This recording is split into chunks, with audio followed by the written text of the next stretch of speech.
music, tech, and what's going on in the industry. We'll be starting the program in just a few moments, but first, some notes about today's program. Feel free to invite your friends to join in this show, and if you'd like to offer your thoughts on any of today's topics, you can request to join the stage and participate in the discussion, or comment in the chat in the video stream.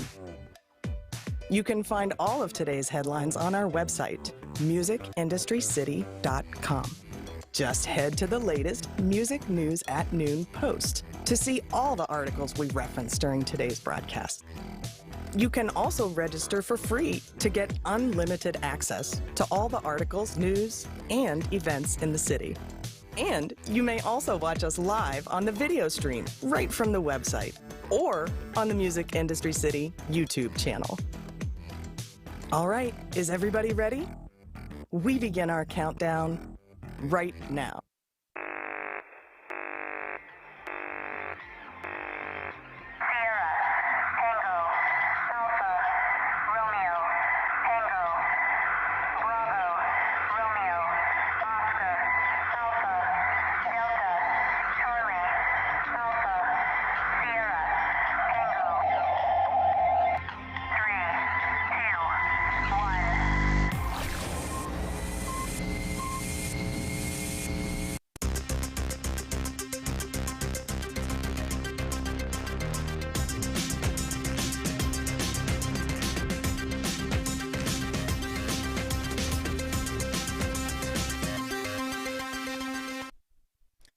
Hello and welcome. It's great to have you with us on this Wednesday. I'm Peter Schwing, and here's what's happening. Global streams are up 25.9%. A New York judge declines to dismiss Trump copyright case. Fortnite's new virtual concert series, Cocaine and MDMA, is found in a river after Glastonbury Festival. And we'll check in with our UK correspondent, Angela Randall, to talk about how UK music is unveiling a blueprint to boost jobs and growth. Plus, our daily Spotify update. Those stories are coming up. But first, let's take a look at this day in music history with Eli Window. Eli. Thanks so much, Peter. Indeed, let's take a look at this day in music history. On this date, September 29th, 1992, American singer-songwriter Paul Jabara died from lymphoma related to AIDS at the age of 44. He wrote Donna Summer's Oscar and Grammy Award-winning hit, Last Dance, and Barbra Streisand's The Main Event, Fight, and co-wrote the Weather Girls hit, It's Raining Men. On this date, 2018, American blues guitarist and singer-songwriter Otis Rush died from complications of a stroke, aged 54. On this date, 2020, Australian-American singer-songwriter Helen Reddy died, aged 78. During the 1970s, she placed 15 singles on the top 40 of the Billboard Hot 100. 6 made the top 10, and 3 reached number 1, including her signature hit, I Am Woman, in memory. Moving on to birthdays today. Born on this date, 1907, America's singing cowboy, Gene Autry. And born this date, 1935, American singer and pianist, Jerry Lee Lewis. Born on this date, 1958, Mick Harvey from Nick Cave and the Bad Seeds. And born this date, 1967, Brett Anderson, singer-songwriter from English alternative rock band Suede. Born this date, 1987, Joshua Farro, guitarist from American rock band Paramore. And born this date, 1994, American singer-songwriter Ashley Nicolette Frangipane, known professionally as Halsey. Happy birthday, everyone. Moving on to this day in music history. On September 29th, 1976, enjoying his own birthday celebrations, singer Jerry Lee Lewis accidentally shot his bass player Norman Owens in the chest. Lewis had been blasting holes in an office door. Owens survived the gunshot, but sued his boss. On this date, 1989, while traveling on his motorbike from Los Angeles, Bruce Springsteen called in at Matt's Saloon in Prescott, Arizona, and jammed with the house band. Bruce played a bunch of rock and roll classics, including Elvis Presley's Don't Be Cruel and Chuck Berry's Sweet Little 16 and Route 66. Bruce also donated $100,000 to a barmaid's hospital bill. What a day in music history. And that's it for On This Day in Music History. Back over to you, Peter. All right, thank you for that. And also, thank you, Joseph, who back-channeled me saying, reminded me to wish Mark Farner from Grand Funk Railroad a happy birthday. Thanks for that. All right, to set the stage for discussion, we provide informed perspectives and commentary on current headlines. If you'd like to offer your thoughts on one of today's topics, you can request to join the stage. I'd also like to say hi to everyone viewing our show in the video live stream, which you can find on Twitch, Facebook, YouTube, and directly from the musicindustrycity.com website. To stay up to date on this and other programming, you can sign up at musicindustrycity.com for more news articles and events. That being said, let's get to it.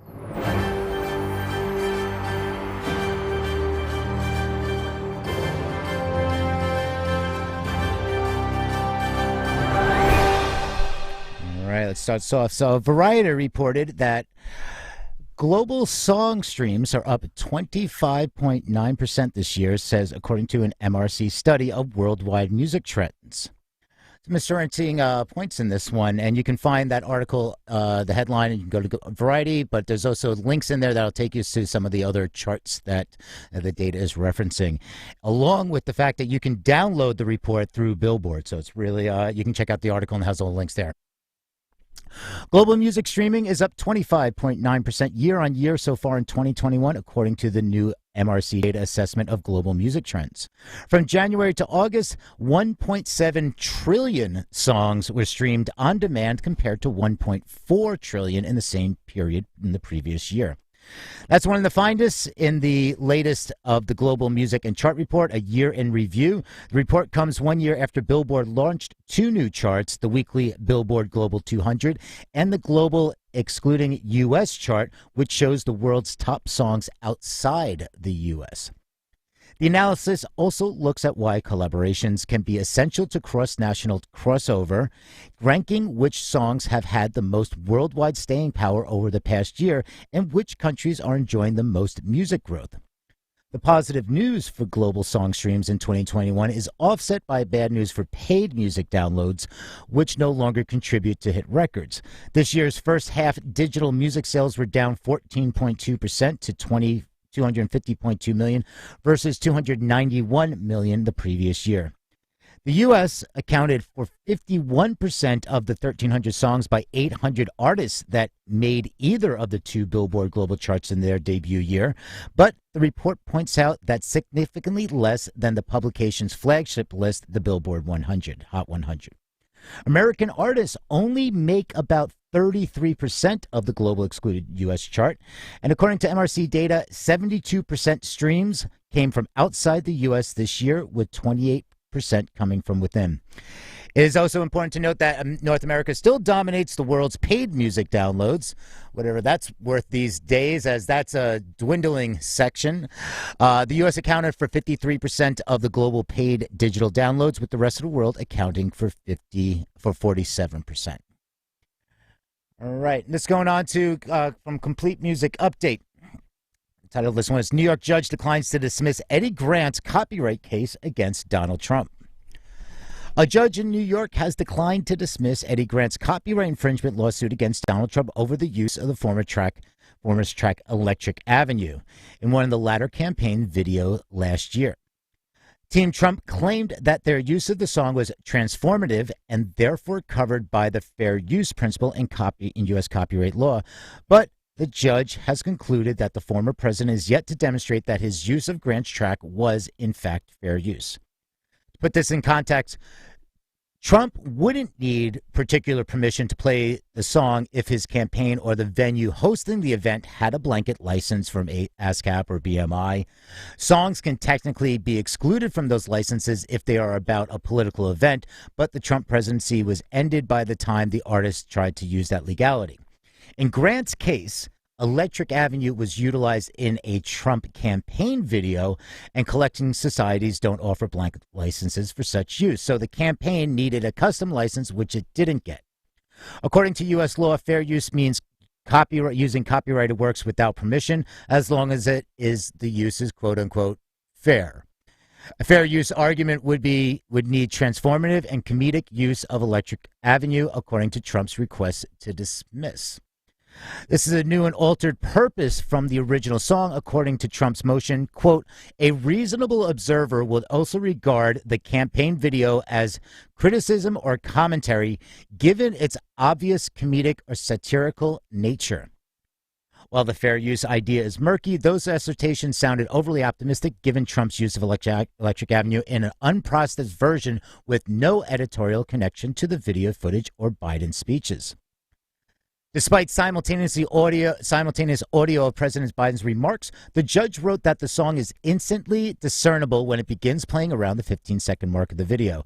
In the judgment, he stated that Electric Avenue is unaltered and instantly unmistakable. The song, which plays for over 2/3 of the video's duration, is a major component of the impression created by the animation, even though the video's creator could have chosen nearly any other music to serve the same entertaining purpose. Go on to say, the animation does not use Electric Avenue. This is what the judge said, is as a vehicle to deliver its satirical message, and it makes no effort to poke fun at the song or Grant. The fact that the video is primarily political messaging does not support a finding of transformative use. Thus, Trump's petition to dismiss was refused, though his team might still employ the fair use defense later on. All right, so this is from IQ Mag. Fortnite plans virtual concerts for a new Soundwave series. Epic Games has unveiled the Soundwave series of immersive virtual concerts coming to Fortnite. The series will begin on October 1st with Egyptian musician Mohammed Hamaki. The presentation will be available for 48 hours and can be accessed at any time, and you can enjoy the premiere of his new song, Lilet Elorm, The Night of the Order, and an exclusive emote made only for the Soundwave series premiere. In addition to Tones and I, the Soundwave series will feature Brazilian rapper Emicida, Japanese pop artist Gen Hoshino, and French Mali artist Aya Nakamura. From the first in-game concert in 2019, music has been a beloved part of Fortnite's story, and according to Epic Games VP of Global Partnerships, Nate Nanzer. In Fortnite Creative, where our community can build nearly anything, the Soundwave series will showcase brilliant crossover musicians from around the world to millions of new fans. The series also follows the recent Rift tour with Ariana Grande and Travis Scott's record-breaking astronomical shows. Some more artists who have performed in Fortnite include Marshmello and Travis Scott, Deadmau5, and Steve Aoki. So this is, and now that we're starting to see licensing and deal structures going in place, the sky's the limit. And it's good to see that they are getting these deal structures going. I mean, because, and for anybody that, missed my Twitch rants, and yesterday Twitch made their announcements, and now the Warner's involved. It's like they're making these great deals, but, this whole VR, XR, metaverse is beyond the wild, wild west. It's because anybody can tap in and be able to do, to create their own virtual world in a sense, and it's going to be really hard to control. But when it comes to these type of events, it's great to see that they are getting ahead with the licensing. And with that being said, let's check in with Eli Window. Eli. All right. Thanks, Peter. Thanks for checking in with me. We want to invite you to check in with your friends as well. So feel free to invite them to the show. They can participate in the conversation the same as you by requesting to come to the stage or by commenting on the chat if you're watching in our video live stream. Hi to all of our viewers. Make sure that you follow the co-hosts so that you'll be alerted when they're live. And you can also watch the video live stream right from our website and access other content and articles, including our weekday 5-minute music industry news podcast, which keeps you up to date on items that may not be covered here, such as new releases, tours, musical chairs, business and tech news, all in 5 minutes or less. We'd like to thank you again for tuning in to the Music News at Noon at 12 Eastern each and every Monday through Thursday. Now we continue with our headlines. We see UK Music unveils blueprint to boost growth and jobs in COVID-hit music industry. With more on this headline, we go to our UK correspondent, Angela Randall. Angela? Thanks, Eli. Due to the epidemic, dozens of concerts have been canceled and thousands of jobs have been lost since March 2020. This multi-billion-pound sector is keen to recover, rebuild, and develop its vast exports and contribute to the UK economy. With the correct assistance, the music business can help fuel the UK's post-pandemic cultural and economic revival. In planning for the future, the government will consider how different sectors can respond to pandemics. The government's levelling up objective and creating a post-Brexit business environment will be the key focus. UK Music has published its Music Industry Strategic Recovery Plan ahead of the budget on October the 27th.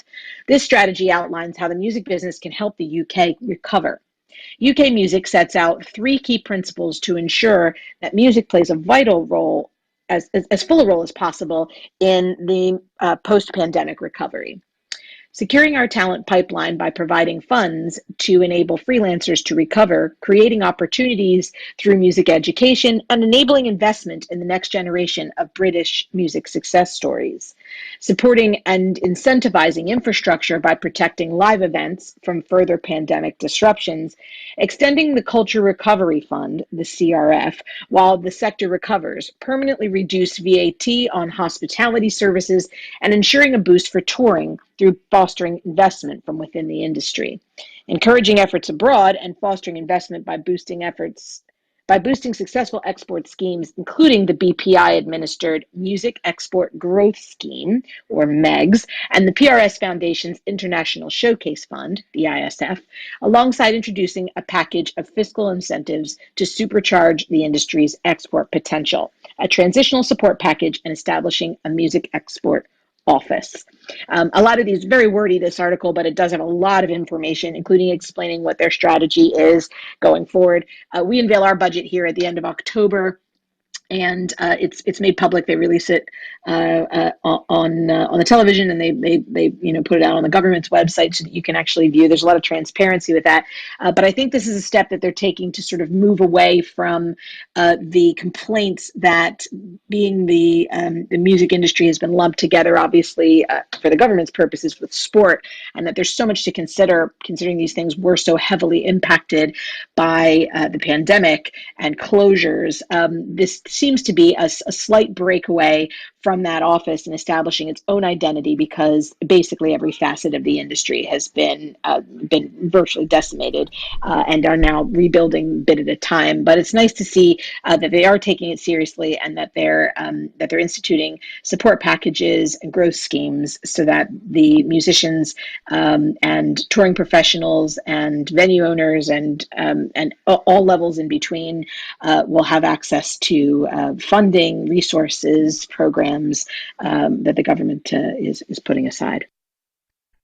Right on. Thanks for that. Yeah, and the establishing the Music Export Office, I always thought like the UK had some sort of music export office, but it was never really what's up with that?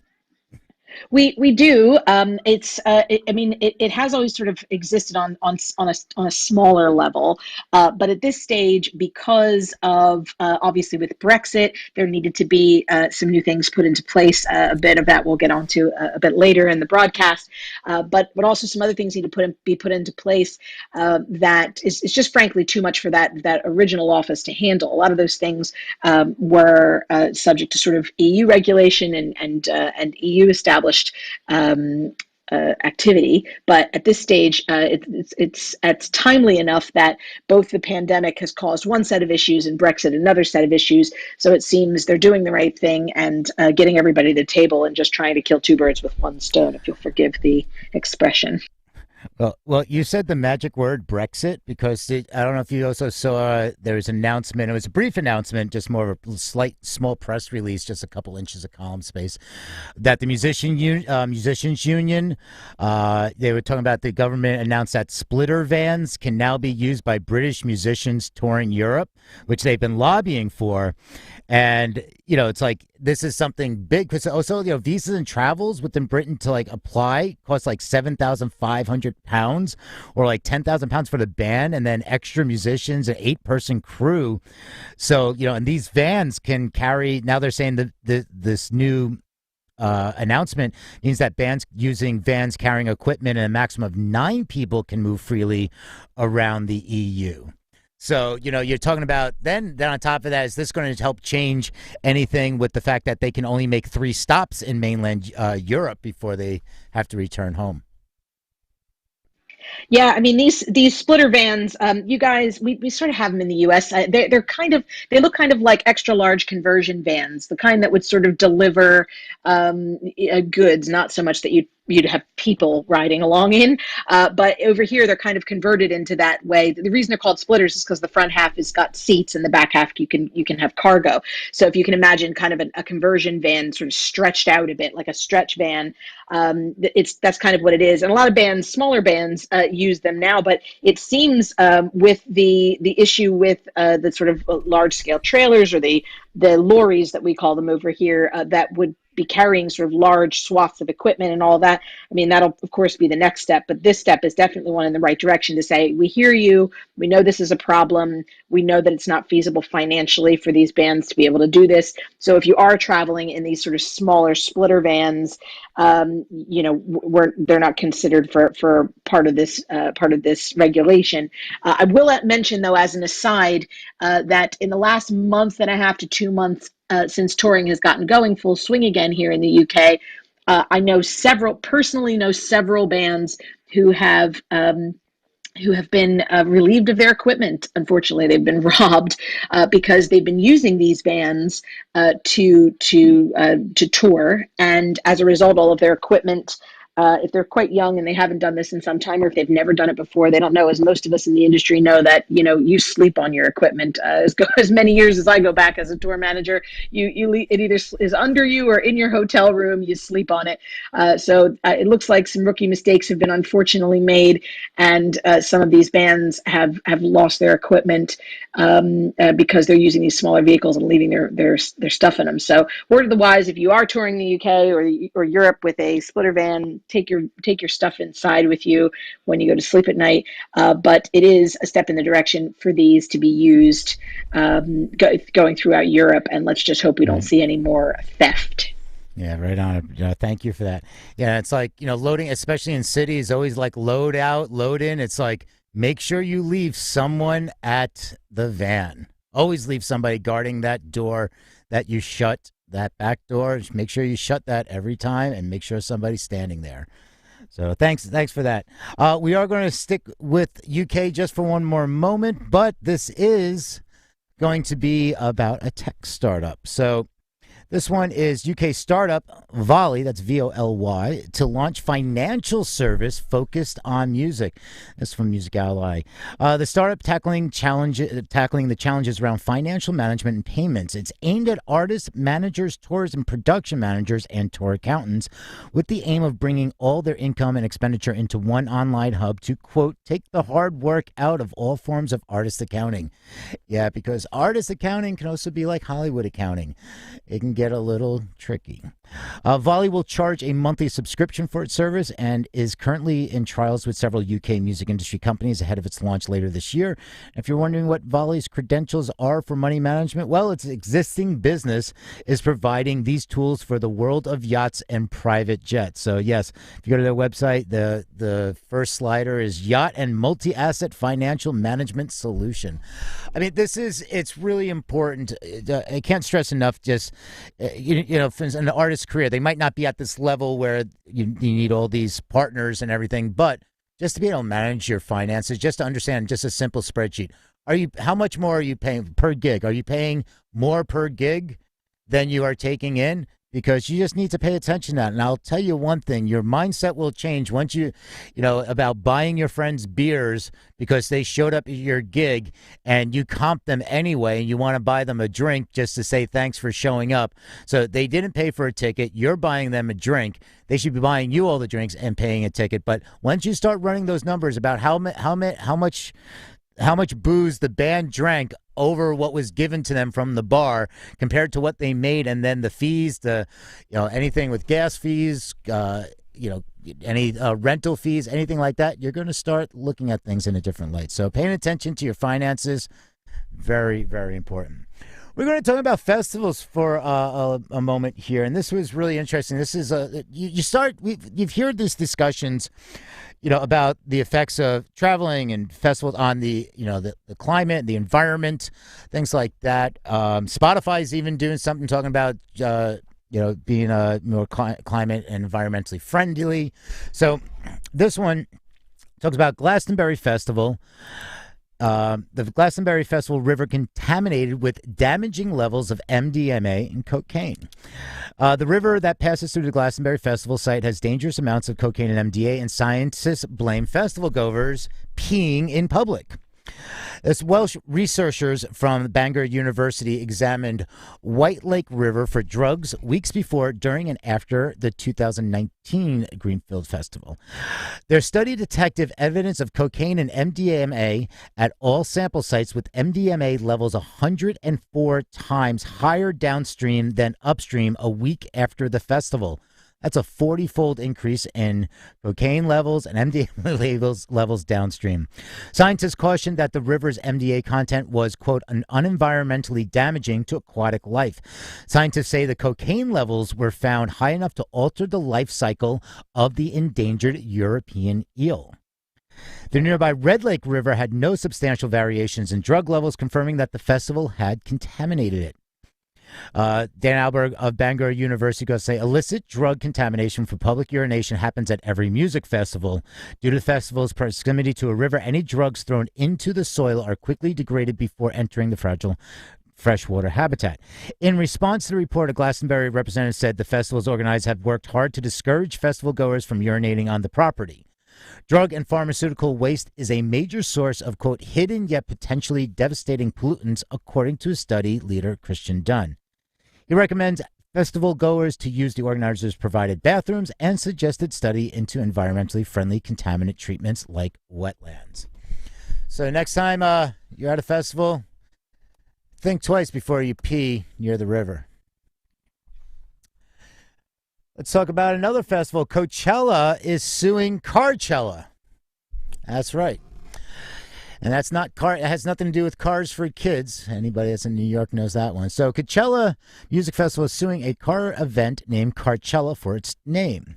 The legendary festival's promoters claim the auto event is profiting from its name and confusing the market. Carchella events have already been staged in Atlanta and Atlantic City this year, both organized by DJ Envy, which is Rashawn Casey. The third will be in Detroit next month, and the last in Miami in December. Coachella has had a BMW exhibition in 2017 and Hyundai exhibits in 2011 and 2012. According to the current lawsuit, DJ Envy's concerts have a name, logos, and a combination of automobile exhibitions and hip-hop music with Coachella. This causes confusion, mistake, and deception to the public, who may believe the two occurrences are connected. The plaintiffs have no objections to the defendants hosting their events. Quote, however, defendants must avoid consumer confusion and false association with the plaintiffs' Coachella Festival and the Coachella marks. Defendants have repeatedly refused to adopt their own distinctive event name and mark. A cease and desist letter was submitted earlier this month, but no response. So the lawsuit exists. DJ Envy has also yet to provide to the lawsuit to respond to the lawsuit filed on Monday. Meanwhile, he keeps promoting Carchella on his social media sites.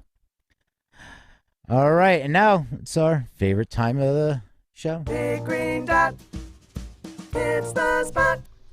The big green dot, it does hit the spot. It's time for our Spotify spot, where we take a look at the latest updates from the streaming service. But before we do that, we want to check in with your weather.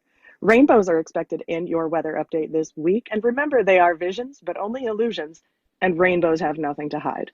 Now over to you, Peter. What do you have for us for our Spotify spot today? You know, I found the end of a rainbow once, and there was no pot of gold.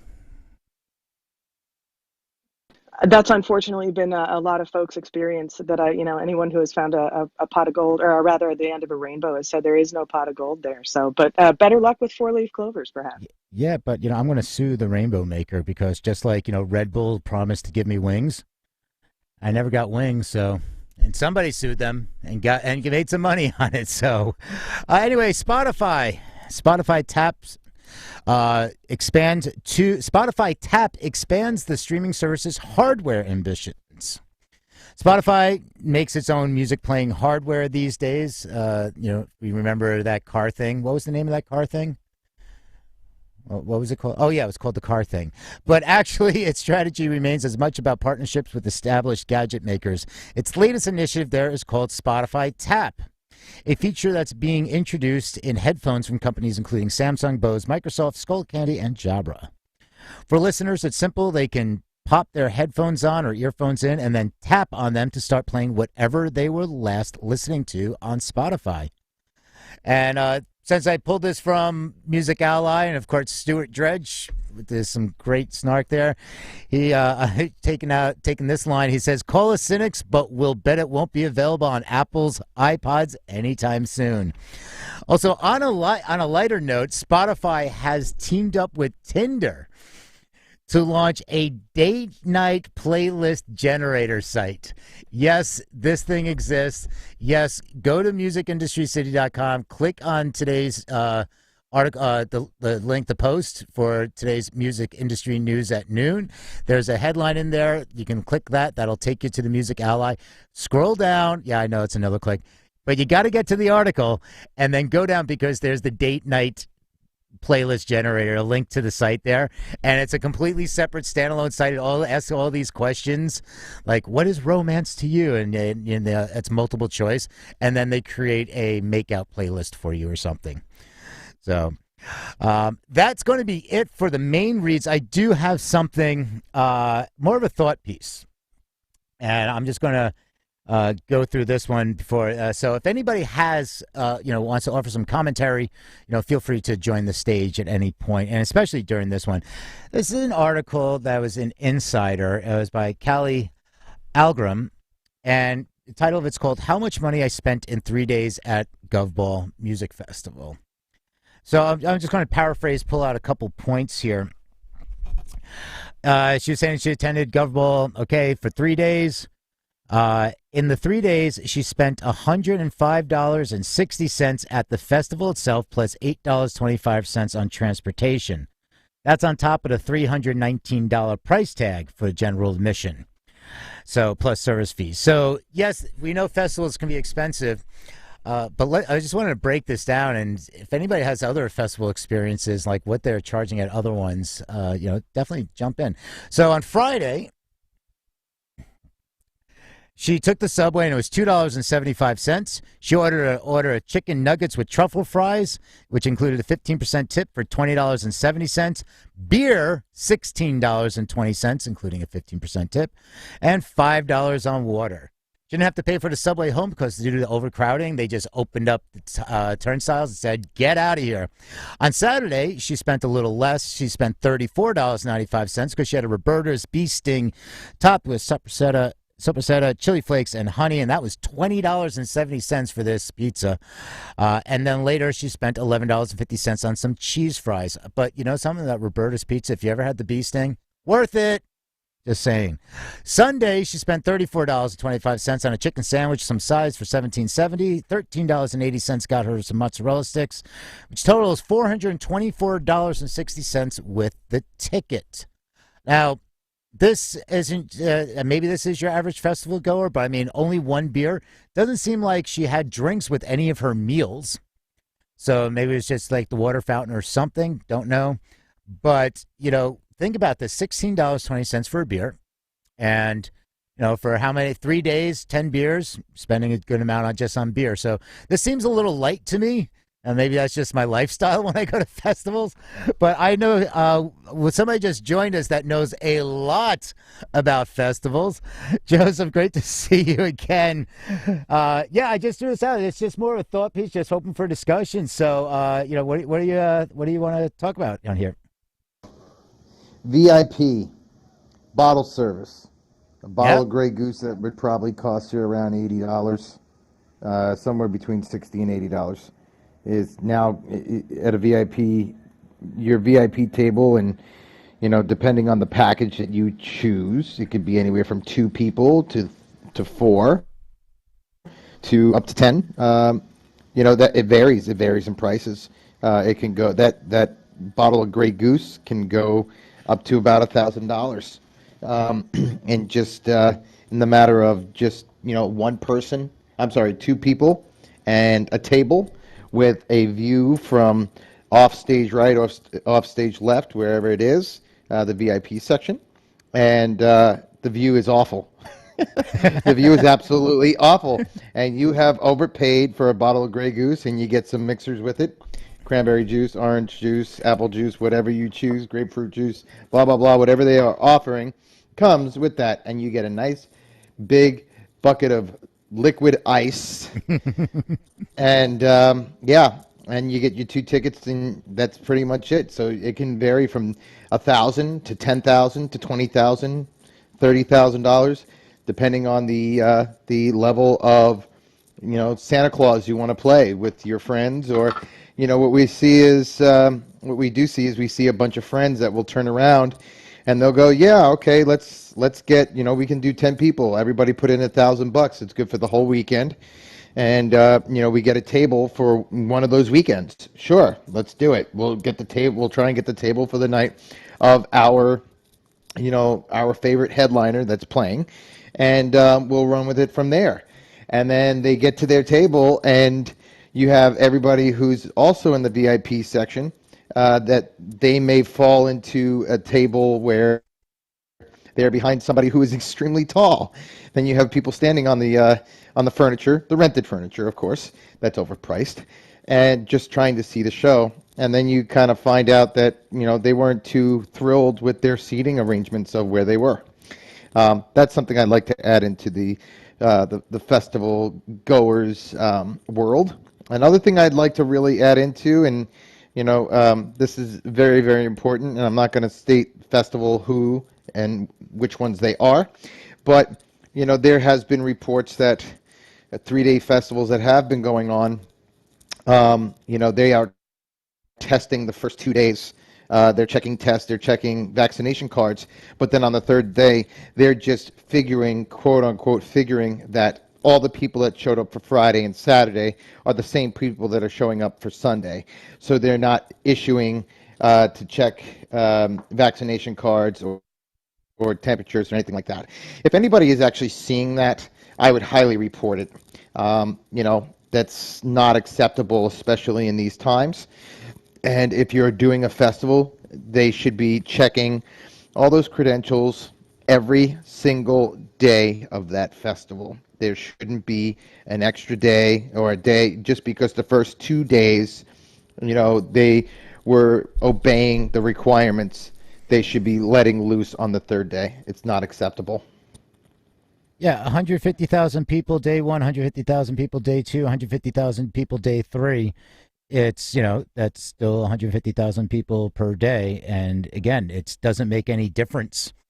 Like that, people trying to check. I mean, you always hear these stories. It's like, this is one of those times where, the Netflix documentary in a few years is going to tell us, like, well, yeah, the security checked everything on day 1 and day 2, but they figured on day 3, and that's when everything went wrong. It's like, they don't think about that, but those were the stories happen. Those were those stories like, yeah, they decided on day 3, well, everything was good for day 1 and day 2, so on the third day we lightened up our policies, and that's usually when everything goes wrong, and there's a Netflix documentary to follow. Right, and then on top of that, Peter, I just want to add that there are festivals out there that are publicizing it to the public. Mm-hmm. That's obviously because the social media world, everyone can see it. Yes, we are checking. We're checking vaccination cards. We're doing testing. Blah blah blah blah blah. They're giving the whole song and dance, the whole story, and then people are showing up, and none of that is being done whatsoever. And they're putting it out there just so the public eye and the public ear can hear and see, oh, they're enforcing this, thinking that the world is not going to just, they're thinking in their heads, majority of the people are just going to sit back and go, okay, yeah, it'll be fine. It'll be fine, whatever. However, if it's in a different state, but let's say it's being, I hate to use an individual state because they're like, hey, why are you blaming us? I'm not doing that whatsoever, so I want to make that clear. I'm just using it as an example. If you turned around and used a state like Georgia, and Georgia was putting on a festival, and they publicized it, and it went to every state, and people in California weren't attending the Georgia festival, but they saw the public knowledge of what they were doing and the requirements they were taking. but then everybody who was actually going to the festival was pretty much from the surrounding areas or from Tennessee or Florida and surrounding, states, areas that came in for said festival. And then they get there and they have all their proper required credentials that they need to show, and they are not asked for it whatsoever. And it actually just happened this past weekend with a bunch of agents, a bunch of managers who actually went to a certain festival and were mind blown at the fact that they were not asked for any of this stuff, and they just literally walked right in. Right. All right. Thank you for that. Yeah. All right. So I'm going to put 3 minutes on the clock to wrap up and if anybody else, has some thoughts, here's your chance to join the conversation. Yeah, and we see that Benjamin has joined the stage. We have 3 minutes on the clock as we wrap today's Music News at Noon. Benjamin, welcome to the stage. What was the amount she spent, Peter, at the festival? At the festival itself, she spent a total of $105 at the festival itself. The ticket was $319, so she spent $420 something total. Oh, it's sort of a joke because there was an article, I don't know, about this guy from Vegas. He was this crazy guy. I think he went to one of the New York EDM festival, and I think he wanted to say he spent over $1 million that weekend. So hearing about some girl spending $400, like, whoa, like at a festival, I've seen people drop more than that at this world. I mean, what do people spend about Coachella? I think looked at Coachella numbers, and it was like the max you can spend at Coachella was like upwards in the six figures, like $100,000. And there was a festival with $1 million ticket they were charging. It was like you and 10 friends would like fly to their Icelandic festival. You get a bottle of Johnny Walker Black. It costs you $1 million. Yeah. And a Dom Perignon, small bottle, not the big one. The can. You get the can champagne. Well, you get the koozie for the bottle, right? You get the bottle koozie. The real ultimate festival is and the sparklers. We'll just throw in the sparklers for you. I mean, there's the Bonnaroo buses that everybody rents out, and for like $100,000 a pop, I think. There's the Bonnaroo buses and the Lollapalooza catered trailers by whatever chef is at Lollapalooza that weekend. Oh yeah, you guys are spending money going to festivals. I've never spent money to go to a festival in my life. Keep this in mind. I am a journalist. That's true. Journalists, people from the bands, people from the record labels. That's the real VIP experience. There's a new one too, as far as including into the package. You have the party girls, and they come through with the LED signs now. They come through with the LED sign with your name on it or your party's name, especially if it's somebody's birthday. And they have the sparklers going, and they have the LED sign. And whatever your friends want to actually include in that sign, they can type it out and put it on the sign while these girls are holding it up as if they were in a boxing ring announcing the next round. And now we all know what we have been missing in our festival experience. That you just blew. I think you just blew everyone's minds today here in this room. VIP stuff. There's crazy money to be spent here. And as like we wrap up, LED hats with LED screens in them announcing your with names. LED screens. No, who cares about ticket sales when people are spending $1 million a pop on the ticket? That's true. Pretty soon they're going to be putting LED screens in everything. That's true. I want to thank you so much for joining the stage today and joining our conversation, Joseph and Benjamin. And as we wrap up, there is our timer. We are wrapping up today's Music News at Noon show. Thank you to everybody who tuned in on our video stream in the room and to everybody who joined in the chat and on stage. We hope that we'll see you here again each and every Monday through Thursday at 12 Eastern. Make sure that you spread the word and visit musicindustrycity.com to stay up to date on all the current happenings in the music industry, post in the community, and access other amazing resources. My name is Eli Window, and on behalf of our UK correspondent, Angela Randall, thank you all for being part of today's broadcast. And now I want to turn to Peter for any final thoughts. Peter. Right on. Thank you, everybody. Yeah, I mean, I'll share one quick Roskilde Festival. And if somebody can mute Benjamin, please. So I'll share one quick Roskilde Festival because Angela was talking about, do you pay to, at a festival? I was speaking because they have a backstage business village. So I was speaking there, and it was the last night. Bjork was headlining, and I don't even know where I was. I just got a text from somebody. It's like, yo, get back here. We're at the bar, the pop-up bar, and we're on EMI's tab. And and this was when EMI was ready. Like, it was like literally a month or two before EMI shut down. And I just texted, I'm like, well, I'm running there now, because if we're on EMI's tab, that's going to close out in probably in the next hour. We were ordering drinks by like the 20th. Like, literally, they were bringing trays of drinks, and people just walking by. We were just like, hey, want a drink? Hey, want a drink?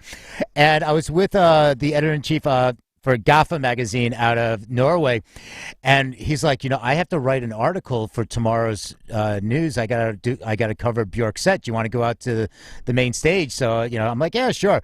By the time it took us the 10 minutes to walk through backstage and get out front, we're like, all right, Bjork, yeah. She's like, thank you, good night, Roskilde. And we just went back to drinking, and I'm like, what are you going to do? He's like, I'm going to wait until Denmark writes their review, and then I'm just going to translate it to Norwegian and post it.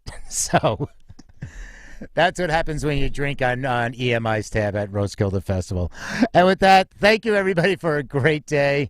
Have an awesome day. We will be doing this again tomorrow. And thank you, everybody, for popped into the morning show at 11 a.m. Eastern, and then come hanging out for us with the music industry news at noon on this Wednesday from New York. We will see you tomorrow. Thanks for watching. I'm Peter Schwing. And for all my colleagues, have a rocking day. Cheers. Cheerio. Cheerio. I hope you have a great day today, everyone. Thank you so much for joining us.